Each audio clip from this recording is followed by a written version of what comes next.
Still some up here too, guys. Jake, why don't you run up there one more time?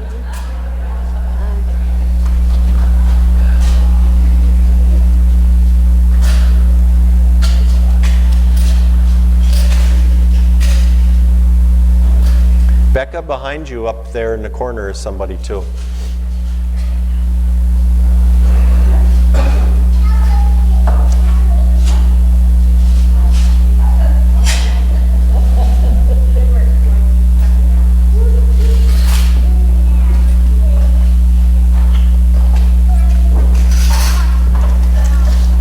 All right, Psalm 23. And I'm going to invite you to read it out loud with me. The Lord is my shepherd. I have all that I need. He lets me rest in green meadows. He leads me beside peaceful streams. He renews my strength. He guides me along right paths, bringing honor to his name. Even when I walk through the darkest valley, I will not be afraid, for you are close beside me. Your rod and your staff protect and comfort me. You prepare a feast for me in the presence of my enemies. You honor me by anointing my head with oil.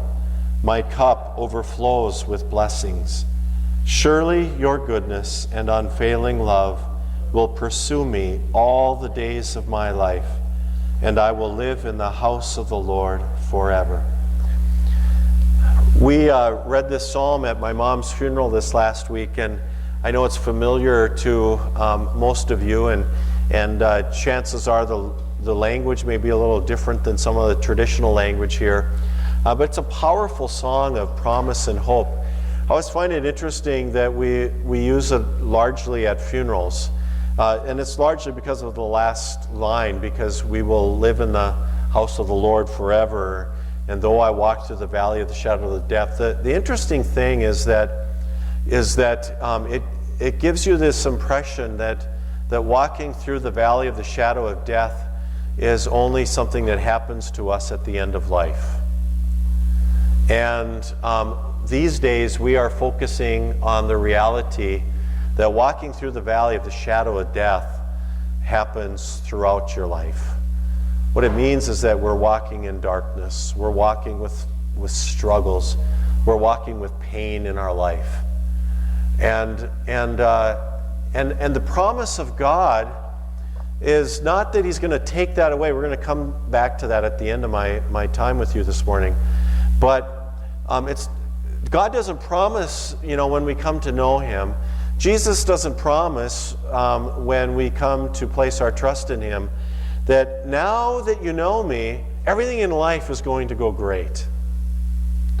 What he promises is that he'll walk through it with us. One of the interesting lines in this psalm as well, I have always thought, and many of you have heard me talk about this before, it says, he leads me, in verse 2, he leads me, lets me rest in green meadows, and he leads me beside peaceful streams, or still waters is perhaps a translation you know. And one of the interesting things in the scripture times, I've learned in my studies, is that the people of Israel and the people largely in ancient times believed the ocean and the sea to be evil. The reason it was evil is because it was scary. Lots of bad things happened out there, especially if the seas got rough, right? But if the waters were still, there's something pretty peaceful about that. We know that in Lakes Country. There's something profoundly peaceful to be able to sit on a beautiful day by calm waters. Maybe just kind of lapping up on the shore. And so what the promise is in this is that God, even though our life might feel rough a lot of times, God will once in a while lead us beside still waters or peaceful streams where we can find some peace. One of the ways he does that is with people in our lives. people who support us, people who encourage us, and who give us hope. So we have a question today.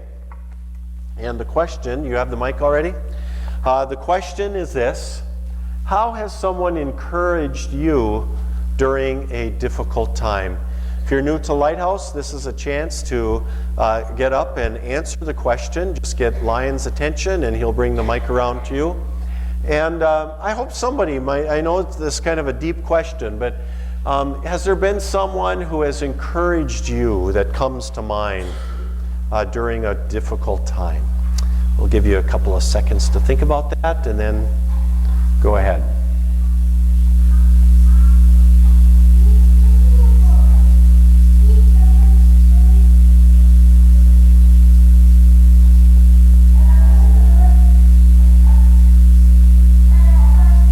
All right, anybody want to answer? Anne, thank you. It seems like whenever I have a difficult time and am going through the valleys in my life struggles, I have a very, very close girlfriend who always seems to be there at the right time with words of encouragement or an encouraging hug, or sometimes she's even given me booklets and will write inside the book some thoughtful words that I can always turn to when I'm struggling. But just a very, very close girlfriend.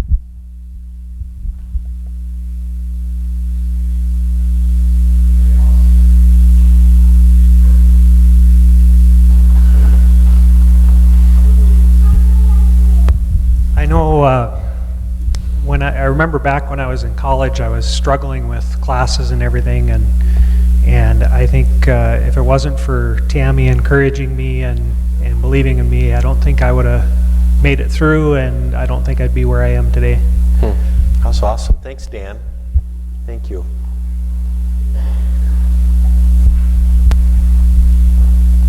I think I went through some really dark family struggles, and there were a lot of times just looking for hope and not judgment. And I just found that there were some people I didn't even know personally, but came into our life at that time professionally, and it was just so encouraging to hear them say, "You're doing everything you can, just keep walking the path and you'll get to the other side." And I'm so thankful that those people were in our path, because we are getting to the other side. Thank you, Tammy. It's nice to hear that word about professional help too. That's tremendous. Thanks, Rich. About a year ago, my buddy Don here invited me to the church, and it was pretty close to a year ago, and I'm just so grateful that he did, because it was just a time where I needed to change a lot of things in my life, and this church has been, this congregation has been an absolute plus and encouragement to me, and so that's my story. Thanks. Thanks, Rich. A simple invitation. Awesome. Anybody else want to share? Missy? Over here, Missy.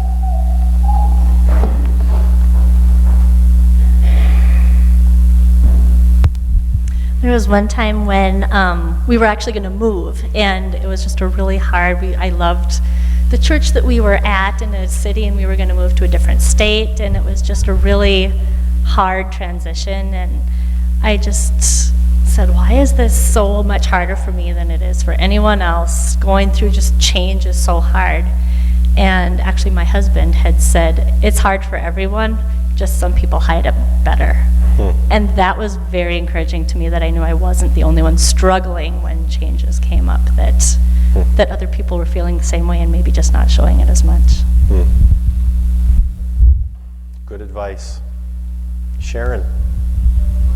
Mine is more my boss when my mother was dying, and he let me take 3 weeks off to be by her bedside with my brother and sister and mourn for her, and he more supported me maybe than encouraged, but said, take all the time you need, don't worry about your job, stay with your mom. Good boss. Anybody else? One more, George, back here.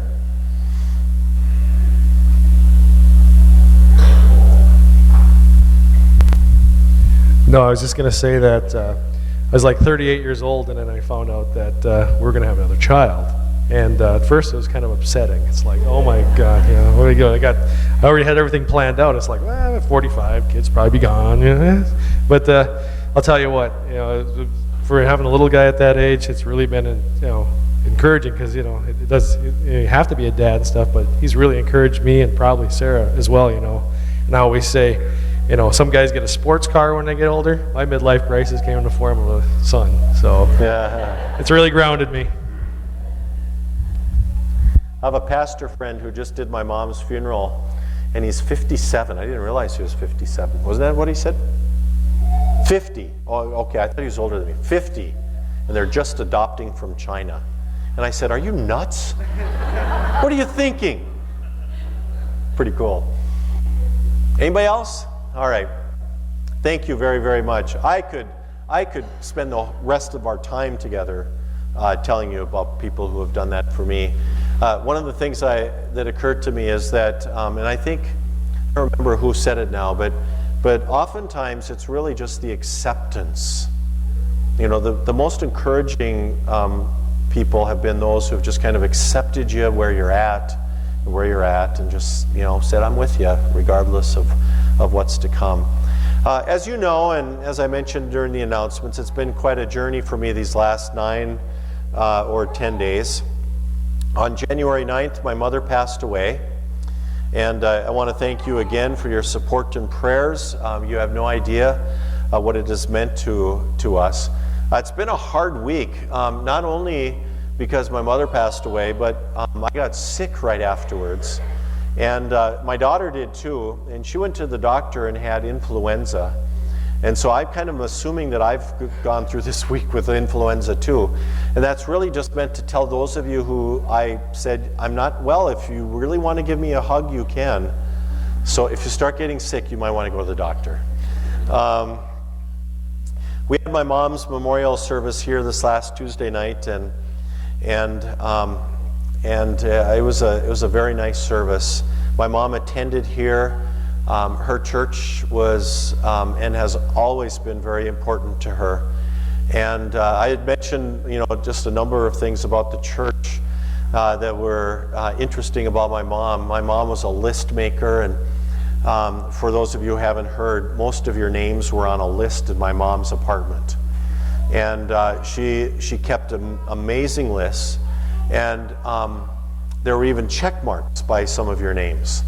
And I think the reality is very important for me, my mom, to be able to attach your name and your face. And so she would ask me during the week, now I visited with so-and-so, and I think once she got a name and a face together, she would put a mark by it so that she knew she had that one done. My mom didn't quite get everything about this church in particular. I think partly because she really didn't get me these last few years. And so I had to explain to my mom a number of times why I wear jeans to church on Sunday mornings and an untucked shirt, that it's intentional. I used to dress up quite differently in my church life. And she really didn't get all my messed up friends. And it was kind of interesting, and I shared this on Tuesday night, but it wasn't that she didn't get that people had problems. That she knew. She didn't get that people talked about their problems and were kind of open about their problems. And it occurs to me that my mom struggled with depression probably her whole life, but certainly, as she and I had talked this last year, my mom suffered from depression these last 12 years since my father had passed away. And she was a natural isolator. She did pretty well by herself, And so, man, when you've got somebody who naturally isolates, when you suffer from depression, I mean, you just, it can be really a challenge that you can go through. And, it's kind of interesting because my mom, when I would get together with her, she was exhausting. She talked steadily. But a lot of people wouldn't know that about her. And I think that oftentimes she talked when she was with me or with other people she knew well or with family members, is because she didn't have anybody else to talk to when she was isolating. And so once she started, it just, it just kind of went on and on and on. And she came from a time and a place where you just didn't talk about life's issues and struggles. You just went through it. You know what I mean, some of you? You just kind of went through it. You tried to suck it up. And it's interesting, I shared last Sunday night that when some people talked about a period in my life a few years ago when I was obviously depressed and I was beginning to battle alcohol and some other issues. So I had some people, say something to me, and I just said, well, I'll suck it up and get through it. We kind of learn those lessons in our culture. Thank God we live in a time when we can talk about things like we're talking about today. Mental illness, depression. One of the things that I want you to have heard last week, and I want to start off with again today, is that these things are illnesses. That they could be, kind of phrased as diseases. That no one should be ashamed that they battle depression or mental illness. No one should be embarrassed. And we should all know that there is help for us and for our loved ones. There are doctors who can help. There are counselors who can help. There are psychiatrists who can help. There are psychologists who can help. There is a God who loves us who can help. We're going to spend one whole week on spirituality and mental health. There's a God who desires to walk with us through the shadow of death, and who wishes both through His Spirit but also through His family to give us some relief. There's also meds. We're going to talk about medications briefly this morning. So here's the deal. I found this in my own journey, that we live in a day and an age where we just want to find a simple fix for things.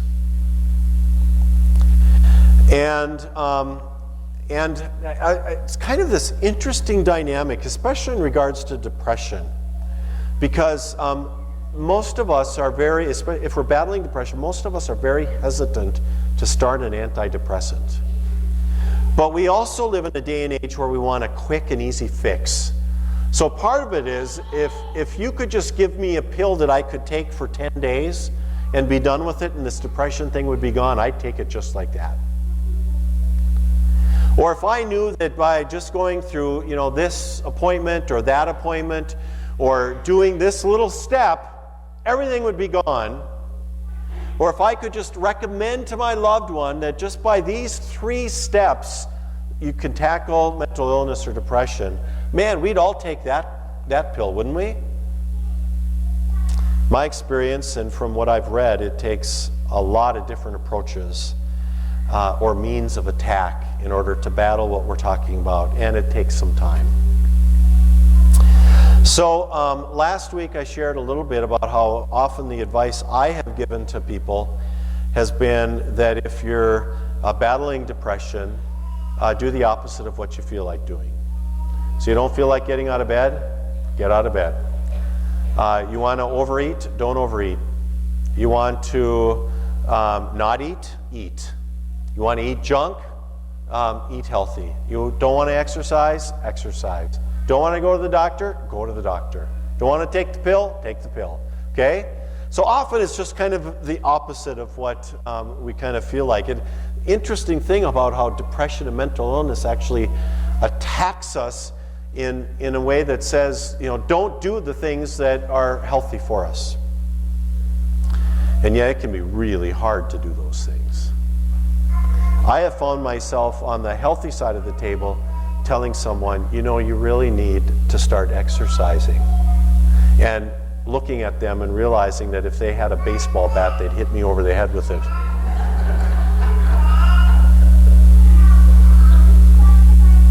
Even this week, I did pretty well this week because I know that a death can be a trigger for a number of things that I might battle.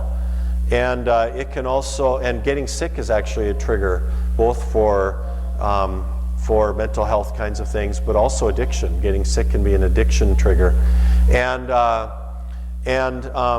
you know, I did fair, although I haven't exercised all week because I've been sick. And I didn't overeat because I've been sick, but I ate like junk.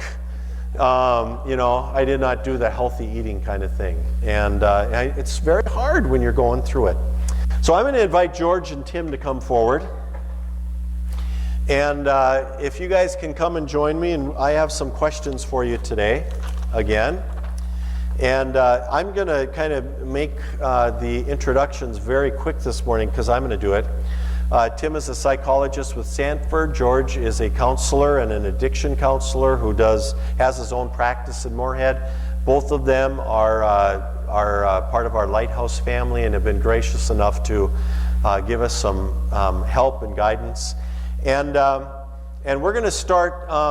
You know, if you weren't here last week, I hope you go online and watch the message. I think it should be up in the next 24 hours. We had a kind of a crazy week. So, but we're going to start kind of where we left off. I don't know if there's anything that you wanted to reflect upon more in regards to depression and mental illness. One of the things that occurred to me that we didn't talk a lot about was the question of a core issue. Is there a core issue that people sometimes, you know, need to get at in order to solve the depression? And I don't know if either of you have a comment about that, whether there's a core issue or not. And my guess is, having spent now as much time as I have with you guys, you'll say, well, it depends. Okay. You want to say any more than it depends? That's correct. You're correct. It does depend. It can be one core issue. It can be multiple issues that we're kind of carrying over during recent events in our life. You know, I was thinking as I was sitting there listening to you, Pastor, about I come to church every Sunday and I recognize all of the faces, but in that last week, we've all changed. Something has happened, many events have happened in our life to change us. And I just sat there and I thought that was profound about the fact that we have experienced both good and bad, happy and sad times in this last 7 days, and we're changed people every time we come to church. Now, how do we deal with that? Do we deal with that? Have we talked to anybody about that? Do we have any support? And just acknowledging the fact that we're changed. We're not just 7 days older, but we have lived life another 7 days. And a lot has happened in my life the past 7 days, and in your life too. And I think it's important. The two words that I would like to share with you, and I have a couple of ideas for the people that are coming or maybe coming tonight or not. Emotional wellness. Listen, just think about that. How emotionally well are you? To me, that's a lot larger than if a person is depressed or anxious or bipolar, whatever you're designated to be, but your own emotional wellness. You know, do you ever take a check on that? And how are you doing emotionally? Because I know myself this last 7 days, it's been a roller coaster ride for me with some things that have happened in my life.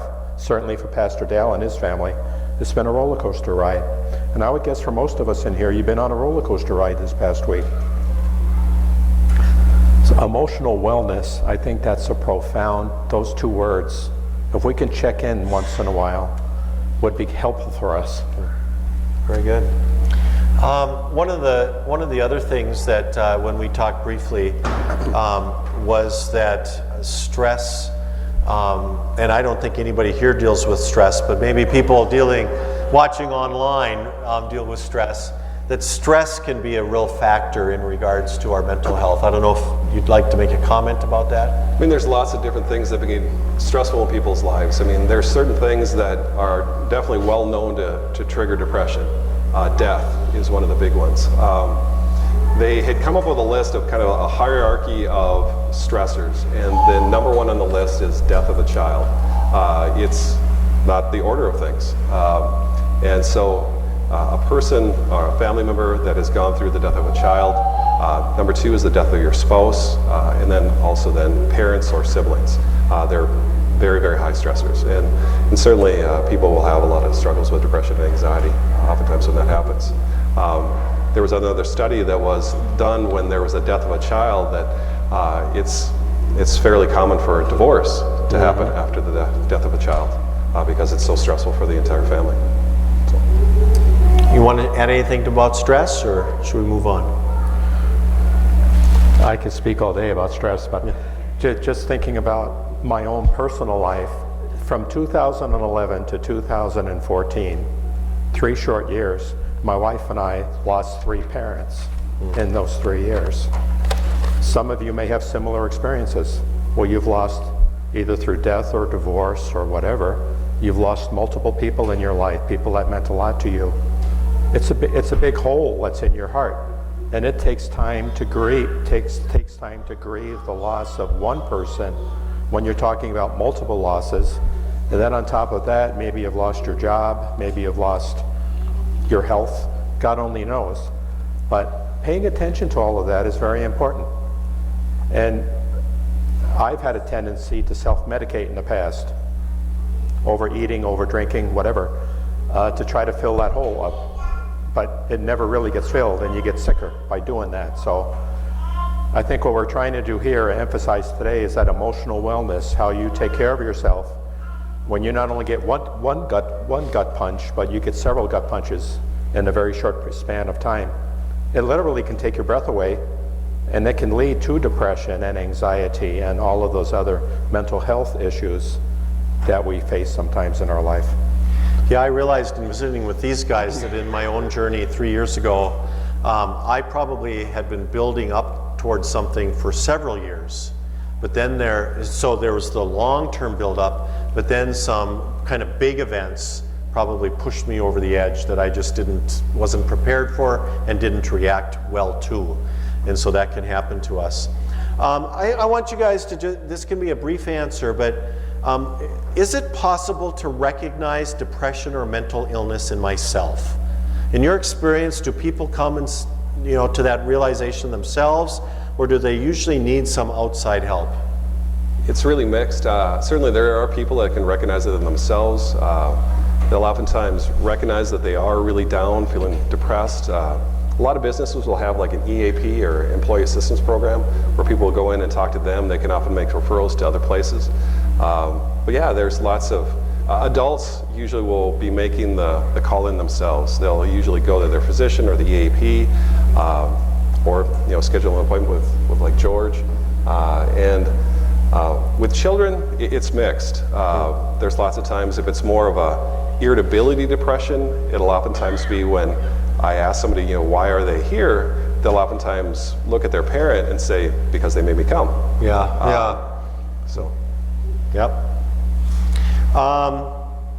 Okay, I want to ask this question. Can't I just suck it up? We know the answer, but give us a couple sentences of wisdom. You can attempt to suck it up. And a lot of us people, especially guys, we have a tendency to go that route. I grew up in a time in my life when if you were a boy or a young teenager, you didn't show any fear, you didn't show any weakness, because that was a sign of weakness. You didn't show any tears. So whenever you were hurting, or wherever you felt vulnerable, you couldn't show those feelings. And so because you got it worse, right? How many in here got it worse if they showed any emotions? So we had a tendency to suck it inside of ourselves, which led out to acting out behavior very badly behaviorally. So yes, you can suck it up for a period of time. But my experience and people I work with in treatment and also counseling is that eventually you can only do that for so long, and then it becomes toxic, and something happens that leads to even worse consequences. Okay. I would say that a person that tries to suck it up, I mean, they're going to suffer for a long time. That's what's going to happen. Can you just give a word to us why isolation is such a problem? I talk about isolation being our enemy often, especially in recovery it is.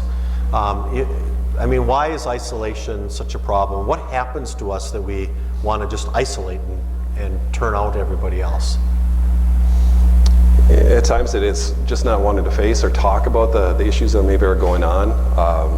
Oftentimes retreating within ourselves, and a lot of times, it can be a warning sign for parents if their child is isolated in their bedroom quite a bit, not talking. You're really looking at a change in behavior. With it also can be the same thing. A coworker that usually had, pretty friendly, and all of a sudden they're not having eye contact, they're not interacting with you, and they just are kind of keeping to themselves, and it's really definitely a change. And my experience with isolation is that we don't always necessarily realize that we're starting to isolate, but that's one of the things that people will notice around us very quickly. I want to spend a couple of minutes on helping those who have loved ones who are battling mental illness or depression. So what can we do, or do we do, if we're concerned about our loved one? For example, we'll just go through these and you can answer them. What do I say to them? Do I confront them? Do I tell them to suck it up? What do we say to our loved ones who we're concerned about? What my experience, the best thing that we can do, and it came out in the first song that we sang this morning, was compassion. Be as compassionate as you can with your loved ones and approach them compassionately. Because a lot of times, if we're really concerned about them, sometimes we'll approach them judgmentally, or we'll point a finger, or we'll place blame, or we'll do some negative things that have negative consequences. But the more we can approach people compassionately and affectionately, even when they don't want it, but at least if you can at least approach them that way and let them know that you love them and that you're concerned about them and that you would like to get them some help, to me that works the best. I would agree. Compassion and kindness. If people can focus on compassion and kindness and not judgmental, I totally agree with George. You've maybe answered it then, but what don't we say? Being judgmental. Confronting them and making them feel like they're being blamed and really put upon. So, I have the question here. How do I help them pick someone to see? And really, I think that in a church like ours, we just need to speak to one another, speak to me. We now know that there's a couple of people here who might be able to give us advice. But let's say that my loved one there's something not right. Do I tell them, let's just answer quickly, do I tell them to go to their doctor first, to pick a counselor first? Is there a right answer to that? Who should they see first, do you think? It really depends. There's times where their first contact might be their physician, and that would be a good place to start, certainly. They can also rule out other medical issues that might be going on and make a referral that somebody that they have worked with frequently. Most of my referrals, or almost all of my referrals, come from the pediatricians at Sanford. Okay. So, About half of my practice is employee assistance. You mentioned EAP, and that is typically short-term, 1 to 3 sessions, assessment and referral for further help.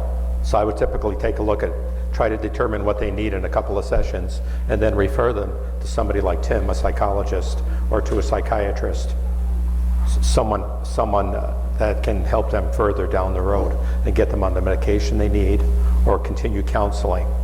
And a lot of that is driven by insurance too. Mm-hmm. So we have to work with their insurance companies, or if they don't have any insurance, then we have to try to get them into a county like Lakeland Mental Health Center or Southeast Human Services here in town and get them the help that they need. There is incredible resources in this community. What if my loved one won't get help? Stay encouraging. still compassionate kindness, and that's the main thing you're focusing on. If you're concerned about your loved one being suicidal, do not hesitate. I wouldn't hesitate, and I have told families, don't hesitate to call the police department. Don't hesitate to have them put in the back of a squad car and taken to Prairie, St. John's. You want to err on the side of safety, and sometimes it can get kind of ugly as far as removing somebody from the house, but you're getting them to the hospital and keeping them safe. And that's what you want to do. So and a lot of times, listen to this more than you listen to this, because people that are truly suicidal, they know the right words to say. They can play a game. I've lost some of my clients to suicide over the years, and I thought they were healthier than they were. You need to be very careful. So I would always err caution on the side of getting the person the help that they need, even if they have to go into handcuffs, which we don't like to think about, but sometimes that's what you have to do to keep a person safe. No, I agree. Yeah, definitely. You're always on the erring on the side of safety. For those who might be trying to encourage and walk along others who are battling depression or mental illness, what advice would you give to the caregiver for taking care of themselves? Sometimes they're going in themselves for counseling and help, and being able to talk about the struggles that they're going through, and being able to take care of themselves. So. Yeah. So it may be that, we don't always realize when we're caring for somebody else the toll it's starting to take on us, and we need to really be taking care of it ourselves. And sometimes by the time you reach out for help, you're so exhausted yourself, right, that you can't see the forest through the trees. You don't know what to do. Yeah. You reach that breaking point. We talked about seasonal affective disorder last week. If we are with someone, care for someone who battles SAD, is there any, we talked about the light, is there any other advice, or is that just, it's just kind of the same thing? You keep encouraging them and hoping that they will, do some of the things that are available for them? With SAD, it takes time. If you get one of those lights, to sit down with it one day and say, gosh, that's going to all of a sudden make everything better. Yeah. A lot of times people will try it for a week and say, gosh, I'm not noticing a difference. It'll oftentimes take a lot longer than that. Can you, Tim, can you just give us a brief word about the medications that get prescribed for depression? And, if nothing else, I think that we're kind of afraid of them a lot. And so if you can just give us a little bit of understanding of how they help. Well, the main ones that people get for depression are what's called SSRIs, serotonin selective reuptake inhibitors. It works on the serotonin in your brain, the neurotransmitters. There's several different kinds. It's not a one-size-fits-all. One of the main ones is Prozac or fluoxetine. There's also Zoloft, citalopram or Celexa, Lexapro, Wellbutrin. They're all can be helpful. And again, it's working very closely with your physician. There's some who will have side effects. If you're having side effects, you need to talk to your physician immediately. So then they can best make a judgment about what to do at that point. Okay. Should we be afraid of them? No. Okay. Are there lots of people on them? Yes. Very much so, yeah. Millions of people. Millions. Literally of people. millions. And probably half of us. If not more. I'd just like to say too that some people are on medications, psychotropic meds, for a very short period of time, 2 or 3 months, 6 months. They get stabilized, they're feeling better. And there are other people that need to be on medications for years. Right. And that's okay. That's just something that'll, if you're a diabetic, you'll take your insulin every day for years. The same thing with mental health. You take that pill, and it's going to raise the bar for you and help you function better in your life. All right, let's just if you both could give just a few preventative practices and habits that we could begin focusing on. Because I don't want it just to be, if you're depressed, here's what you should do. Let's just say, I want to be healthy. What are some of the basic kinds of things that you think would be, living in this part of the world, helpful for us to just know are good for us, not only maybe physically but mentally as well?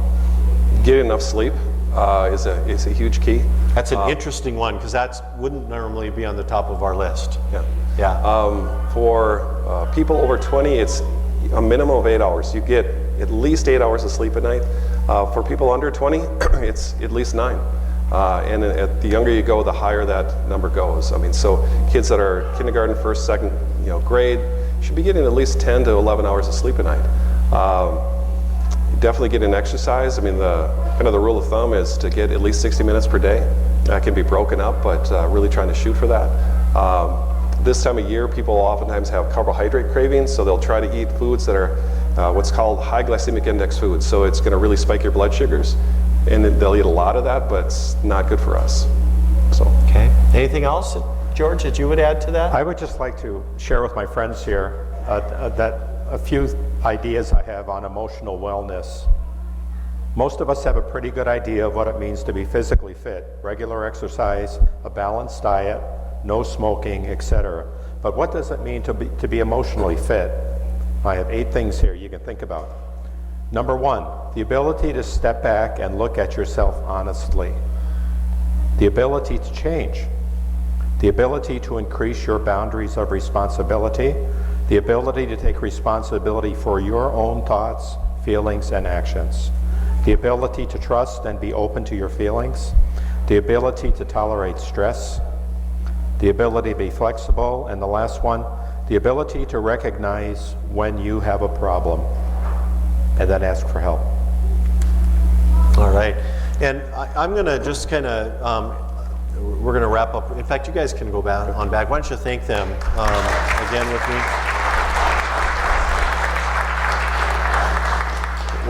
What a rare privilege to, you have a question?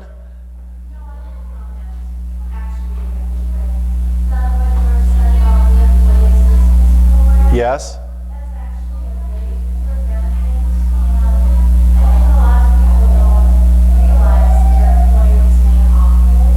Yeah.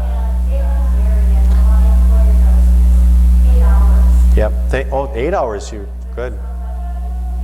Thanks, Jane. She's mentioning, just for those who can't hear, the employee assistance benefit that most places, if it's of any size, do offer, and don't be afraid to use it. I appreciate you saying that. Thank you. Very underused. One of the things that that they just kind of mentioned at the end there that I just want to close on is the reality that I think that so much of one of the easiest things that we can do as people who want to be well and who may tend to battle some of these kinds of issues in our lives is to invest in community. To invest in community. My kids were swimmers, and they would do these exercises when they would develop some shoulder problems to kind of re-strengthen the shoulders. But then once the pain went away, they stopped the exercises. And so what happened? The pain came back. You may feel great. Why do I need community? Why do I need groups? Why do I need to be part of a recovery group or a Bible study or whatever it is? The reality is that it's important to be part of those when we're healthy, so that we have someone who can walk with us and support us when we're not. And I cannot imagine having gone through this last week by myself. Cannot even imagine why somebody would want to do that. Why wouldn't you want to walk through the valley of the shadow of death with people who love you and care for you and who you've supported and they support you? One of the most important things you can do, my friends, is to be connected somehow. Nobody could do that for you. That's the one thing. That's one thing you have to do yourself. To be connected with people where you can find support, and you'll need it. If you don't today, you'll need it, and you'll want to isolate yourself from it when you need it. But if they're good, they won't let you. And it's just important to invest in that kind of community. If you have a Bible, feel free to turn to 2 Corinthians chapter 12. Page 970 or 888. 970 or 888.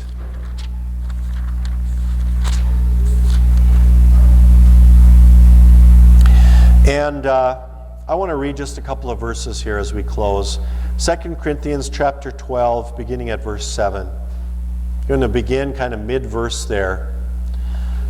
So to keep me from being proud, I was given a thorn in my flesh, a messenger from Satan to torment me and keep me from becoming proud. 3 different times I begged the Lord to take it away. Each time he said, "My grace is sufficient. My grace is all you need. My power works best in weakness. So now I am glad to boast about my weakness, so that the power of Christ can work through me. That's why I take pleasure in my weaknesses and in the insults, hardships, persecutions, and troubles that I suffer for Christ. For I am weak. When I am weak, then I am strong." It's a pretty darn mature person to rejoice in their weaknesses and in their struggles. I have come to believe that my journey these last few years, somehow in the infinite wisdom and providence and guidance of God, not sure what God's hand in it all was, but what I am certain is that God has brought me to this point so that we can do this kind of stuff. I tell people that I've got street credibility that I never used to have, because I've been there. And you know, we can rejoice in our weaknesses because we know that sometimes the journeys we go through, if nothing else, they help us to learn to depend upon God and His grace.